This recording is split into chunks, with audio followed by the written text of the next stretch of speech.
Genta. Salam Genta. Salam Genta. Ya, kembali lagi kita di awal 2025 ini mengawali podcast kita dengan kita baru saja rapat ini dari dengan Seknas DPP Genta Pangan, yang pada intinya Genta Pangan sudah mulai besar. Baru saja di mulai Januari sampai Februari kemarin sudah ada SK pengurus provinsi baru, yaitu Jawa Tengah dan Jawa Barat, di mana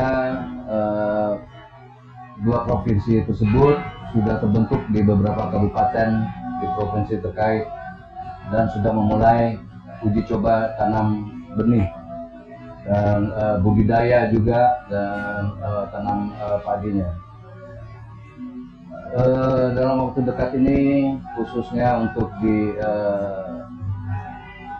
Pasuruan dan Probolinggo akan panen perdana. Artinya panen perdananya Genta Pangan, di mana nanti akan dihadiri beberapa tokoh, insya Allah. Salah satu mitra kami yang dari Cina juga akan datang. Ke depan untuk Genta Pangan ini adalah programnya mencetak rice milling dan dryer padi. Ya, untuk di beberapa per 3.000 hektar akan ada rice millingnya dengan kapasitas minimum 600 ton per hari. Untuk kemudian dari rice milling tersebut sudah tentu akan menjadi produksinya menjadi beras. Beras akan kita delivery dengan program makan bergizi gratis, yaitu BGN sebagai stakeholdernya. Kemudian bisa juga langsung ke Bulog. Kita akan koordinasi dengan Bulog dan BGN dalam program tersebut. Juga sekarang Genta Pangan di Seknas Genta Pangan Pusat sudah nambah anggotanya, ya, dari beberapa praktisi. Semoga kedepannya Genta Pangan benar-benar bisa merealisasikan untuk mensejahterakan petani. Pada intinya kita akan coba dari mulai tingkat desa untuk menjadi swasembada di desa tersebut, kemudian merayap ke kecamatan, kabupaten, hingga kedepannya satu provinsi sudah bisa swasembada padi khususnya. Untuk pembicaraan selanjutnya kita akan diskusi dengan Pak Sekjen kita, Pak Charis, yang dimana beliau juga yang membuat satu program-program khusus anggota dan petani kedepannya gimana.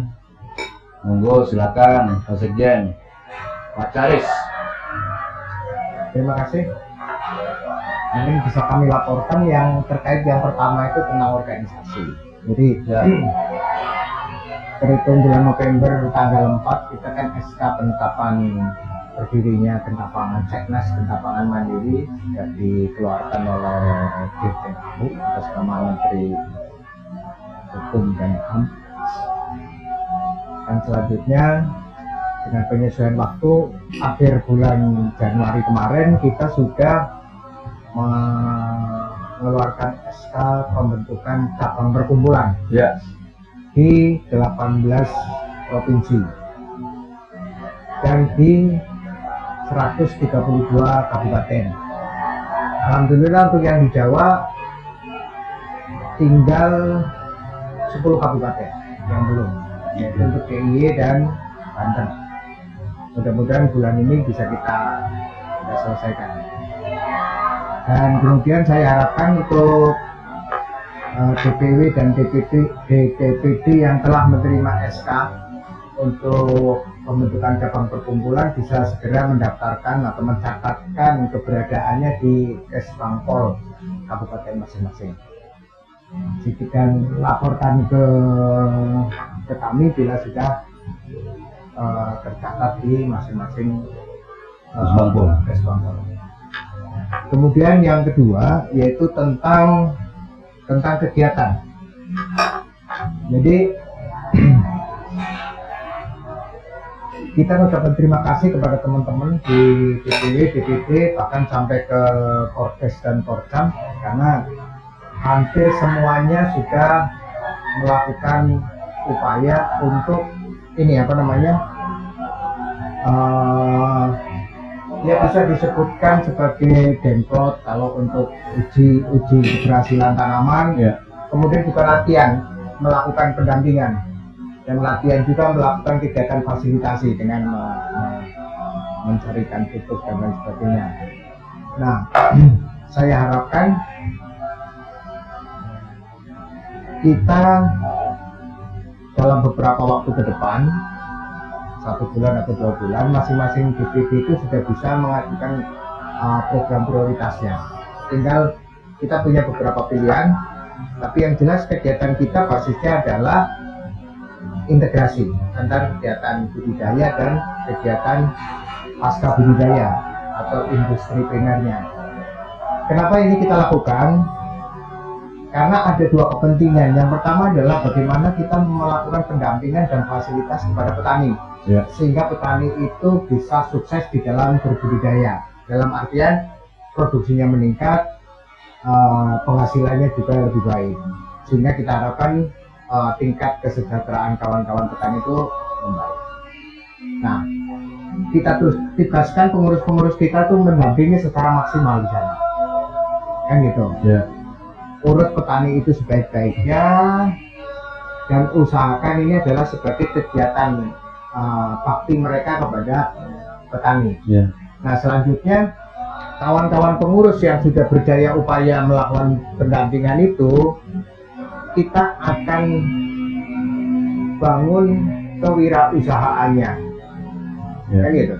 Membangun kewirausahaannya agar beliau teman-teman sekalian bisa memanfaatkan produk yang dihasilkan petani untuk bisa menghasilkan nilai tambah, kan gitu. Nah, nilai tambah ini yang ujungnya adalah bisa untuk menjadi kegiatan kewirausahaan kawan-kawan semua, mulai dari cuma sekedar ngangkut, manen, kemudian mengolah beras menjadi gabah atau mengeringkan jagung, mengolah kemudian produk ikutan menjadi produk dan seterusnya. Nah, itu semua kita serahkan kepada DPD sampai seluas apa ini nilai tambah yang bisa digali dari masing-masing bangunan yang akan kita bangun di sektor kewirausahaan.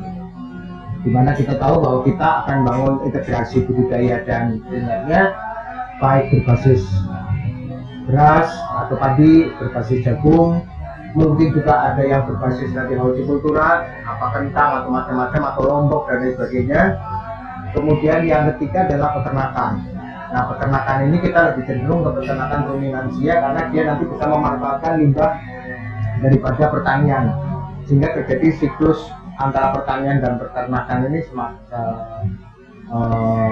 secara baik dan maksimal. Itu juga harapan saya bisa menghasilkan nilai tambah.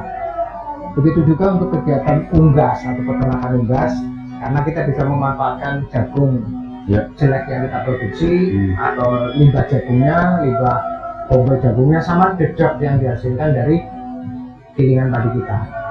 Itu juga bisa masuk sasaran ke kegiatan perikanan. Nah, ini kita harapkan bangunan ini mampu nantinya itu menginisiasi timbulnya kegiatan-kegiatan kewirausahaan baru, kan gitu. Artinya apa? Bahwa nanti saudara-saudara kita yang pintar menyiapkan benih ikan, ya kita tugasi untuk membangun kewirausahaan di bidang benih ikan. Nanti benihnya kita manfaatkan, kita gunakan kepada petani-petani petambak kita. Begitu juga yang lain-lain, misalnya sapi, berarti nanti ada kawan kita nanti yang menjadi wirausaha pakan. Karena pakan ini nantilah yang akan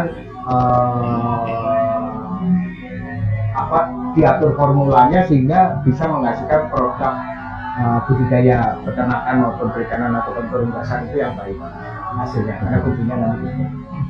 Saya kira itu. Jadi kami harapkan kawan-kawan yang ada di pengurus di DPD segera melakukan pemetaan wilayah, potensi di daerahnya apa, kemudian ambil 1-2 kegiatan unggulan yang bisa melaksanakan ini secara lengkap. Ya. Saya kira itu. Jadi nanti permasalahannya apa, nanti segera kita bedah di pertemuan secara nasional ataupun nanti pertemuan secara provinsi, akan kita atur pelaksanaannya itu secepatnya. Yang kita harapkan semester pertama di tahun ini kita harapkan dari masing-masing DPW, terutama yang di Jawa, ini sudah bisa membangun lebih kurang 5 klaster-klaster budidaya berbasis padi. Kemudian nanti peternakan juga kita harapkan masing-masing DPD bisa, masing-masing DPW ini bisa membangun rata-rata 2 lah, terutama yang di Jawa. Tinggal yang teman-teman nanti yang di luar Jawa kita akan lihat menyesuaikan ini. Nah, ini juga kembali lagi kita mesti harus melakukan sinkronisasi, karena sekarang ini pemerintah ini kan sedang melakukan reformasi di bidang pertanian, ya, mulai dari bagaimana mekanisme pendistribusian pupuk, kemudian mekanisme harga gabah, kemudian keterlibatan Bulog, kemudian PPL juga lagi ditata ulang dan lain sebagainya. Maka kami harapkan teman-teman kita bisa menempatkan posisinya di mana di dalam alur ini. Kita semua antara pemerintah, TNI, kemudian badan usaha di bidang pangan, saya kira ini adalah satu kesatuan. Yeah. Nah, Genta saya harapkan adalah yang mampu menjadi penggerak yang paling bawah, yaitu petaninya. Petaninya itu adalah kita semua berharap ini yang kita dampingi. Kita yang akan kita bantu mereka untuk menjadi sukses di dalam kegiatan budidayanya. Paling tidak, paling sederhana adalah kita ini jadi kawannya petani.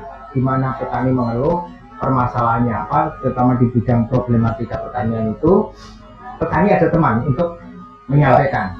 Dan kemudian hal-hal yang membutuhkan tindakan secara cepat, misalnya penanganan hama dan lain sebagainya, karena kemudian pas kebutuhan pupuk dan lain sebagainya, bisa segera kita bantu tangani.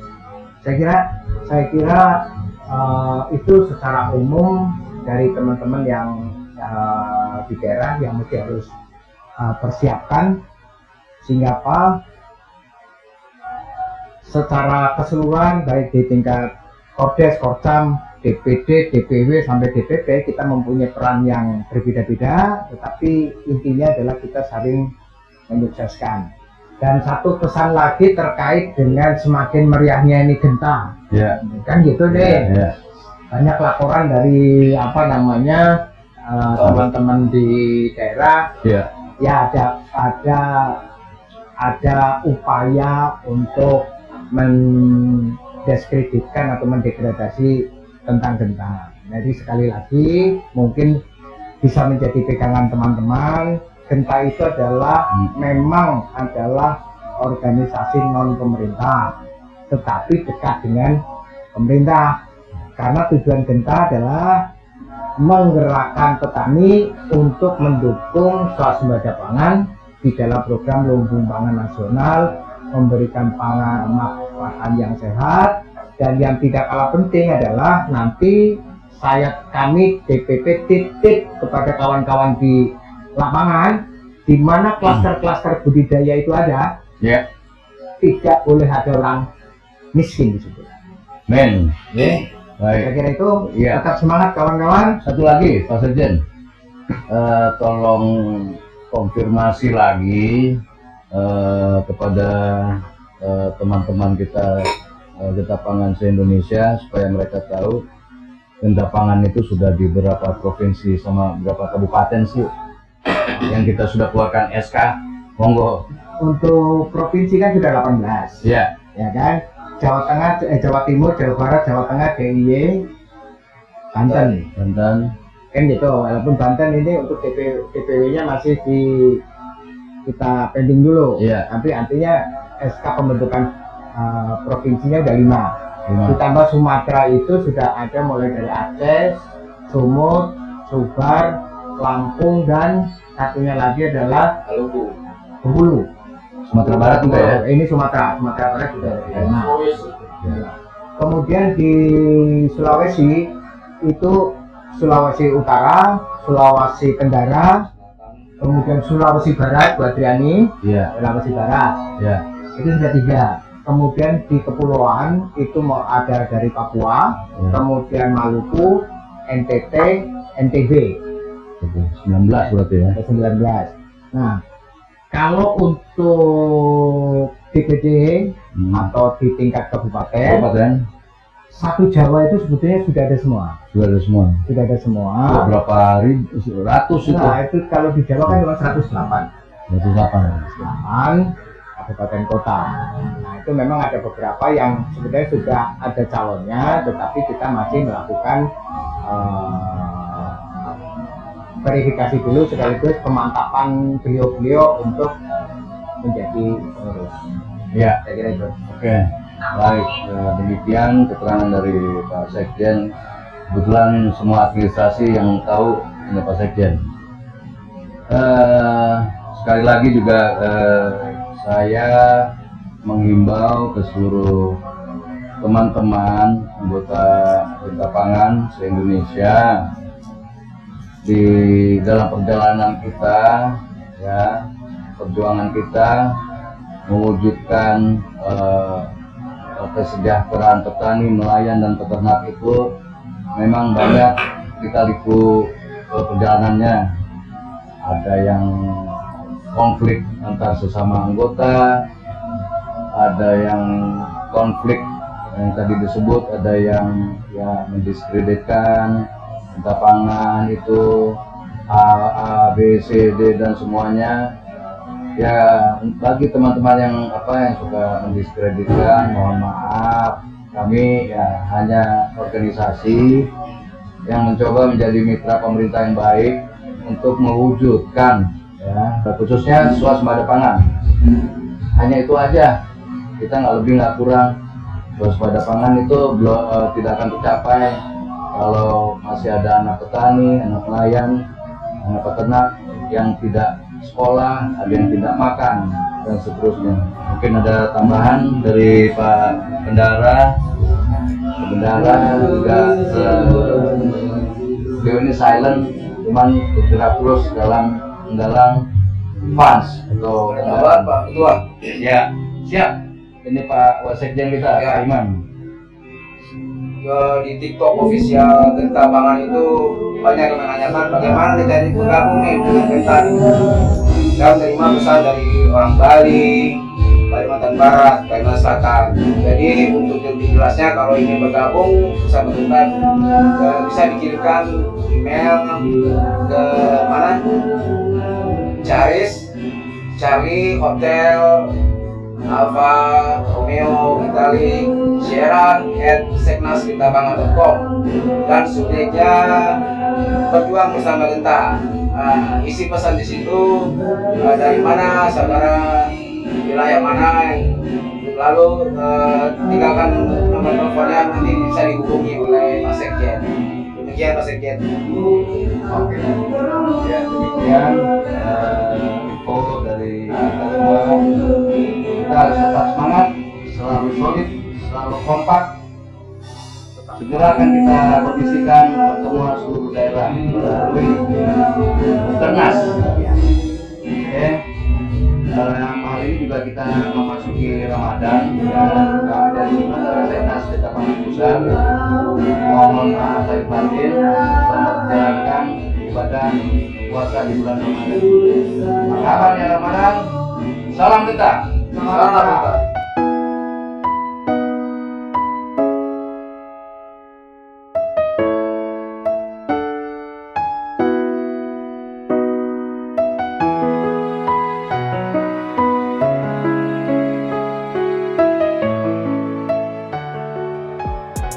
Siapa kita?